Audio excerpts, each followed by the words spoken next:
Picture this. You're standing in Marrakech as the sun dips below the horizon. The air hums with the calls to prayer, a sound that's echoed through these ancient streets for, well, centuries.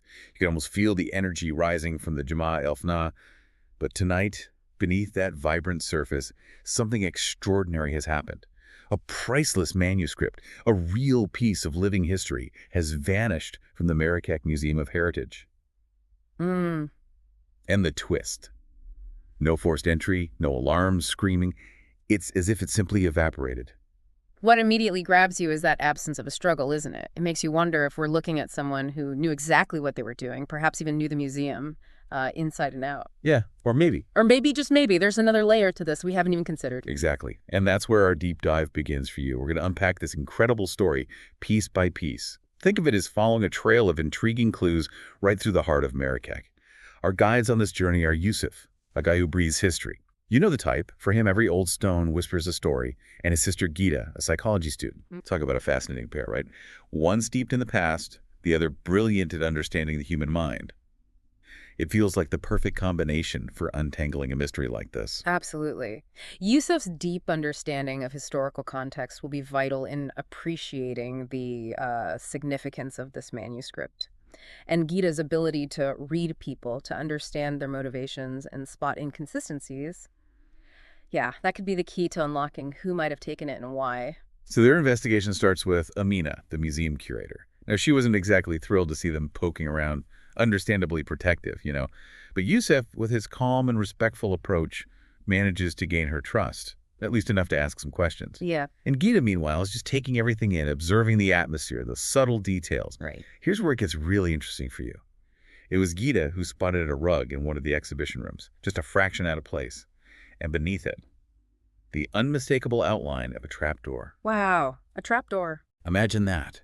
A secret passage right there in the museum. Ghita's reaction was pure wonder, and even Youssef, the seasoned historian, couldn't hide a flicker of, excitement. That discovery of the trapdoor, it immediately shifts the narrative, doesn't it? It suggests a hidden history within the museum itself, secrets buried beneath the surface. Mm-hmm.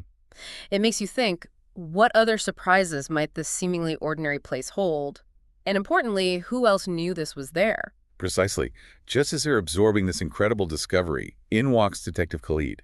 Stern, focused, and he lays down the law as stay out of his investigation. But here's a detail that really stood out to me, and maybe to you too. As he turned to leave, there was this distinct, almost lingering scent of incense. Incense, huh? Incense in a museum, it feels so out of place. What could that signify? It's like a tiny, fragrant puzzle piece. That scent of incense is certainly an anomaly in that environment. It's a sensory detail that doesn't quite fit, which almost certainly makes it important. It could point to a specific ritual, maybe a particular location the detective frequents, or even a clue about someone else involved. It's a thread for Youssef and Ghita to potentially pull on. And that's exactly where their next step takes them, into the vibrant chaos of the souk. They're looking for Omar, a merchant described as someone who knows the city's secrets like the back of his hand. His shop is like stepping into another world, a cave of wonders overflowing with treasures. He's initially cautious, as you might expect, dealing with all sorts in the marketplace. Yeah, you would be. But Ghita, with her natural warmth and perceptive questions, manages to earn his trust enough to share some cryptic information. He speaks of the Guardians of the Atlas, a shadowy group, hinting that they might be connected to the missing manuscript. Protectors turned. Something else. The introduction of the Guardians of the Atlas adds a whole new dimension to this, doesn't it? It moves beyond a simple theft and suggests a potentially deeper motive, perhaps tied to tradition or a specific ideology. The Atlas Mountains themselves are steeped in history and folklore, often associated with hidden communities and ancient practices. It makes you wonder about the true nature of this group. And Omar's doesn't just offer whispers and legends, he gives them something tangible. A faded, incomplete map, their first real lead. But as often happens in these situations, there's someone else on the trail. Tariq, another investigator, brimming with confidence, even a bit arrogant. Ah, the rival. Right. He makes sure to taunt Youssef and Ghita, confident he'll solve the case first. But Ghita just brushes it off. You've got to admire her resilience. Meanwhile, Youssef, studying the fragmented map, has a breakthrough. He believes the tunnels beneath the museum are their next destination. Everything seems to be drawing them back to that secret passage they discovered. That rivalry with Tariq injects a sense of urgency and competition into the investigation. It also highlights the different approaches. Tariq seems to rely on bravado, while Youssef and Ghita are more methodical and observant. Youssef's deduction about the tunnels connecting the map to the trapdoor shows his sharp analytical skills. Really smart. So under the cloak of night, they make their way back to the museum, slipping through the shadows and down into the darkness of the trapdoor. The atmosphere in those tunnels is so vividly described. Cold, damp, the silence broken only by their own hushed movements. You can almost feel the chill seeping into your bones. Oh, yeah. And then the tension cranks up. A sudden rustling sound and a hooded figure lunges out of the darkness. Ghita, reacting instantly, manages to kick out, throwing the figure off balance. They seize the opportunity to flee, their hearts pounding in their chests, only to find themselves trapped in a dead end. Talk about a terrifying moment. That encounter in the tunnels is a classic element of suspense. The sudden appearance of the hooded figure, the confined space, the feeling of being hunted, it creates a palpable sense of danger and raises the stakes significantly. It leaves you wondering who this person is and what they were doing down there. Just when hope seems to be fading, Ghita, her fingers tracing the cold stone wall, feels something, a small indentation, a crescent moon carving. Youssef presses it, and to their astonishment, a section of the wall slides inward, revealing a hidden chamber. And there, resting on a dusty ledge, is a fragment of the missing manuscript. Ah. A wave of relief washes over them, quickly followed by elation, right? But their moment of triumph is short-lived. Footsteps echo again in the tunnel, the hooded figure reappears. And this time, he lowers his hood.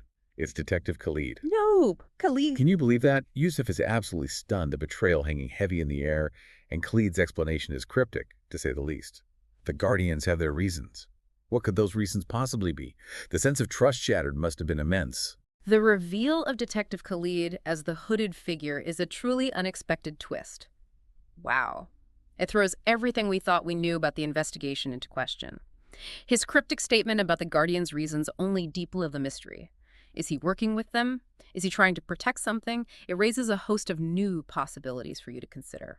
The next day, despite the shock and the sense of betrayal, Youssef and Ghita are back in the bustling souk, their determination clearly burning brighter than ever. They spot Tariq, still hot on the trail, observing a man wearing a distinctive red scarf. Ghita has this instinct, a gut feeling that Tariq is onto something significant, so they decide to follow. Good intuition. What unfolds is a thrilling chase through the labyrinthine alleys of the souk. The narrator paints such a vivid picture, doesn't it? The vibrant colors, the exotic aromas of spices, the feel of silks brushing past, the shouts of vendors, the hypnotic rhythm of distant drums. You can almost feel yourself being swept along in the current. The chase through the souk is not just an exciting sequence. It also highlights Youssef and Ghita's adaptability and resourcefulness. Their ability to navigate the crowded marketplace while keeping their target in sight shows their growing confidence as investigators. And Ghita's intuition about Tariq's lead proves to be a valuable asset. Again. They finally manage to corner the man in the red scarf, who turns out to be a nervous courier, clearly working for the mysterious Guardians. And in his panicked attempt to escape, he drops something a note. This note becomes another crucial piece of the puzzle, a sketch of the Bahia Palace with a strange, almost symbolic mark on it. And here's where Ghita's sharp memory kicks in. They've seen that mark before, haven't they? Where? It's the key that unlocks the next stage of their investigation, leading them towards the grandeur of the Bahia Palace. The dropped note and the recognition of the cryptic mark underscore the importance of paying attention to every detail, no matter how small it might seem. It demonstrates how seemingly unrelated clues can connect to reveal a larger picture. The Bahia Palace, a place of opulence and history, now becomes the central stage for the next act of this unfolding drama. Under the cover of darkness, they arrive at the imposing Bahia Palace and discover yet another hidden entry, a discreet grate leading down into what appear to be even older tunnels. These palace tunnels feel different, don't they? Deeper, more resonant, the silence echoing with centuries of history. They move cautiously, the fragment of the manuscript their only guide, a tangible link to what they're searching for. Gives you chills. And then they stumble upon a hidden chamber, illuminated by the flickering light of torches. The scene that greets them is both astonishing and a little unsettling. The missing manuscript rests on a pedestal in the center of the room, surrounded by robed figures, the Guardians, and there, standing amongst them, is Detective Khalid. So Khalid is one of them, or at least working with them. It seems like it. The pieces are finally starting to fit together. But the biggest question still hangs in the air. Right. Why are they doing this? The discovery of the manuscript in this clandestine setting, surrounded by the robed guardians and Khalid, creates a powerful and almost ritualistic atmosphere. It suggests that the theft was not a random act, but something carefully orchestrated and deeply connected to the beliefs and traditions of this enigmatic group. Youssef, his voice filled with a mixture of confusion and anger, directly confronts Khalid, the simple question echoing in the chamber. Why? Khalid's face betrays a deep conflict before he finally offers an explanation.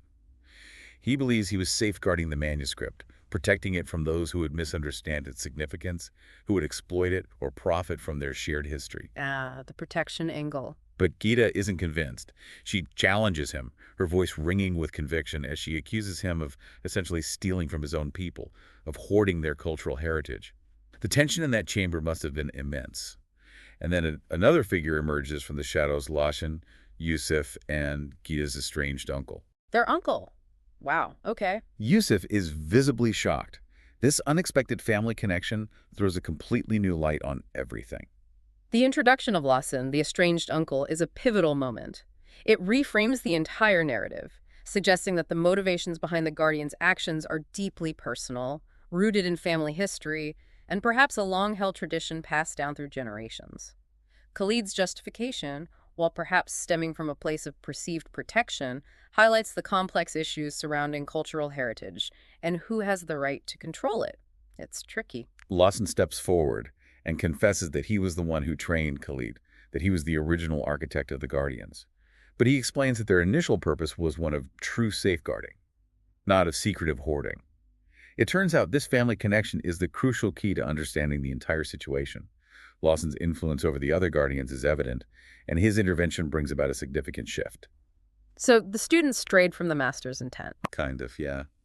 Khalid, finally understanding a broader perspective, agrees to return the manuscript. The Guardians, their purpose seemingly redefined in that moment, melt back into the network of tunnels, disappearing as silently as they arrived. And as the first rays of dawn paint the Marrakech skyline, Youssef and Ghita emerge from the Bahia Palace, the precious manuscript safe in their possession. Lawson's confession provides the vital context needed to understand the Guardians' motivations and the evolution of their purpose. It highlights how even well-intentioned groups can sometimes lose their way. The resolution, with Khalid relinquishing the manuscript and the Guardians seemingly returning to their original mission, offers a sense of closure and the potential for a new chapter in their story. And that brings our incredible deep dive to a satisfying conclusion, doesn't it? The manuscript is returned to the museum, and you can almost picture the relief on Amina's face. The bond between Youssef and Ghita has clearly been strengthened through this shared adventure. But here's a little something to keep you thinking. As they are leaving the museum, a new, smaller map falls out from within the pages of the recovered manuscript. Oh, another one. Another mystery waiting to unfold, perhaps. So you see how this story, seemingly about a single stolen object, touches on so much more. It makes you wonder about all the hidden stories that lie dormant within historical artifacts in the ancient cities around us. Consider for a moment, what is our role in preserving these treasures? Who truly owns the past? And what incredible tales might these silent objects tell if we only knew how to listen? This journey into the mystery of the vanished manuscript reminds us that history is not static. It's a living, breathing entity full of secrets waiting to be uncovered. It also prompts us to consider the complexities surrounding cultural heritage, the motivations of those who seek to protect it, and the delicate balance between preservation and accessibility. The hint of future adventures underscores the ongoing nature of discovery and the endless possibilities that lie within the fabric of history. Absolutely. And on that note, as the vibrant sounds of the souk fully awaken, blending with the soft glow of dawn, a constant reminder of the enduring rhythm of life and the countless untold stories that still surround us, that's where we'll conclude this deep dive for today.